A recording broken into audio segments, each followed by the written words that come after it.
اعوذ باللہ من الشیطان الرجیم، بسم اللہ الرحمن الرحیم۔ شروع کرتا ہوں اللہ کے نام سے جو بڑا مہربان نہایت رحم والا ہے۔ یہ کتاب اس خدا کی طرف سے نازل کی گئی ہے جو سب پر غالب ہے اور بڑا حکمت والا ہے۔ اے رسول، بے شک ہم نے حق کے ساتھ یہ کتاب آپ کی طرف نازل کی ہے، تو بس آپ اسی کی عبادت کریں، اس کے لیے دین کو خالص کرتے ہوئے۔ خبردار، خالص دین صرف اللہ کے لیے ہے، اور جن لوگوں نے اس کے سوا ولی اور سرپرست بنائے ہیں اور تعویل یہ کرتے ہیں کہ ہم ان کی صرف اس لیے عبادت کرتے ہیں کہ وہ ہمیں اللہ کا مقرب بنا دیں گے، بے شک اللہ ان کے درمیان فیصلہ کرے گا ان باتوں میں جن کے بارے میں وہ اختلاف کرتے ہیں۔ بے شک اللہ ایسے شخص کو ہدایت نہیں دیتا جو جھوٹا اور بڑا ناشکرا ہو۔ اگر اللہ چاہتا کہ کسی کو اپنا بیٹا بنائے تو اپنی مخلوق میں سے جس کو چاہتا منتخب کر لیتا، وہ اس سے پاک ہے، وہی اللہ ہے جو یکتا اور سب پر غالب ہے۔ اس نے آسمانوں اور زمین کو حق یعنی حکمت کے ساتھ پیدا کیا ہے،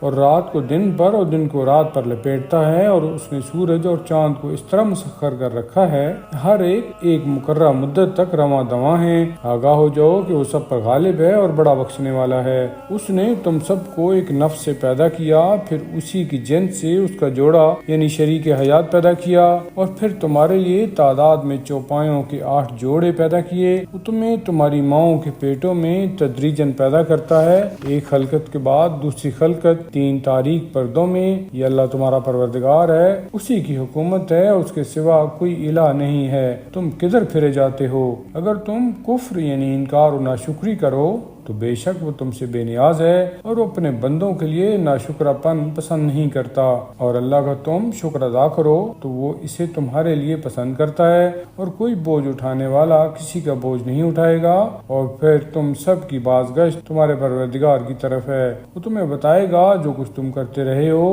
بے شک وہ سینوں کے رازوں کو جاننے والا ہے۔ اور جب انسان کو کوئی تکلیف پہنچتی ہے تو دل سے رجوع کر کے اپنے پروردگار کو پکارتا ہے، اور پھر جب وہ اپنی طرف سے اسے کوئی نعمت عطا کرتا ہے تو اس تکلیف کو بھول جاتا ہے جس کے لیے وہ پہلے اسے پکار رہا تھا، اور اللہ کے لیے ہمسر یعنی شریک ٹھہرانے لگتا ہے تاکہ اس کے راستہ سے لوگوں کو گمراہ کرے۔ آپ کہہ دیجئے تھوڑے دن اپنے کفر یا ناشکر پن سے فائدہ اٹھا لے، انجام کار یقیناً تو دوزخ والوں سے ہے۔ بھلا جو شخص رات کی گھڑیوں میں کبھی سجدہ کر کے اور کبھی قیام کر کے خدا کی عبادت کرتا ہے اور اس کے باوجود آخرت سے ڈرتا ہے اور اپنے پروردگار کی رحمت کا امیدوار ہے، تو کیا وہ شخص جو ایسا نہیں ہے یکساں ہو سکتے ہیں؟ کہ یہ کیا علم والے اور جاہل برابر ہو سکتے ہیں؟ بے شک نصیحت تو صرف صاحبان عقل ہی حاصل کرتے ہیں۔ کہہ دیجئے اے میرے وہ بندو جو ایمان لائے ہو، اپنے پروردگار کی نافرمانی سے ڈرو، اور یاد رکھو